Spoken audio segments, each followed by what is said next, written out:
OMG, Kimi, humuhugot na rin sa Instagram. Pasa rin kaya ba ito sa nobyong si Sian?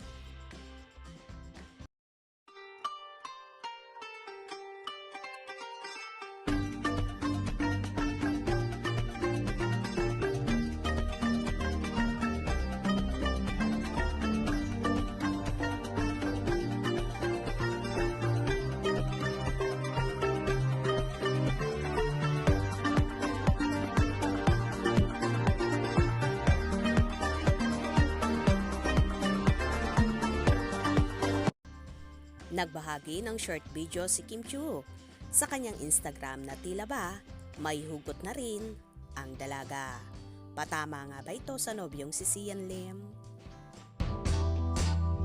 Sometimes the universe has a strange way of teaching you things and taking you on these journeys, and sometimes when you think your dream has been broken, a better one comes along or something happens that you weren't expecting. The key thing for me and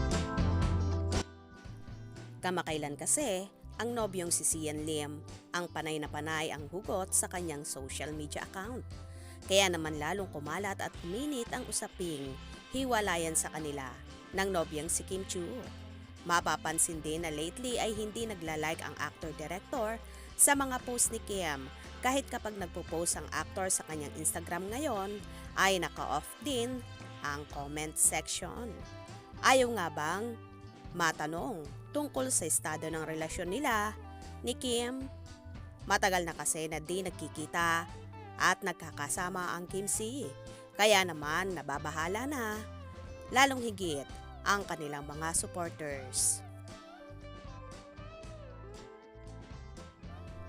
Samantala sa latest post ni Sian sa kanyang Instagram, mahabang mensahe ang ibinahagi niya at tila ba may matalinhagang mga pananalita na para bang nagpapahiwatig talaga na may problema ang pagsasama nila ng nobyang si Kim. By the way, kahit tumatawa si Kimi, palagi sa It's Showtime, mababanag mo sa kanyang mga mata at mukha na may lungkot na nadarama, na mas lalo pang ngan tumitibay ang hinala ng iba nang okrayin siya ni Meme Vice Ganda at natanong pa ang dalaga kung sino daw ba ang nagpapangiti sa dalaga lately, na hindi agad nakasagot si Kim kahit ang pangalan ng nobyong si Sian ay halos hindi niya mabanggit. Nakakahinayang lang kung totoo ang balitang nagkakalabuan ang Kim C. Hindi rin kasi madali ang isang dekada na pag-iibigan na kung mauuwi din sa wala.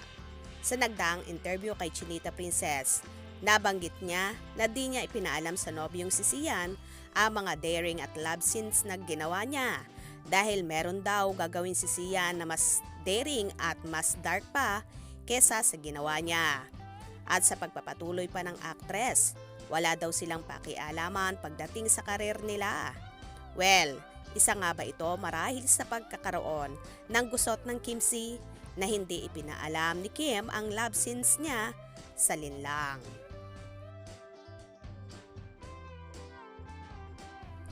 First time kasi gumawa ni Kimi ng ganitong karakter, kaya malamang nagulat si Sian.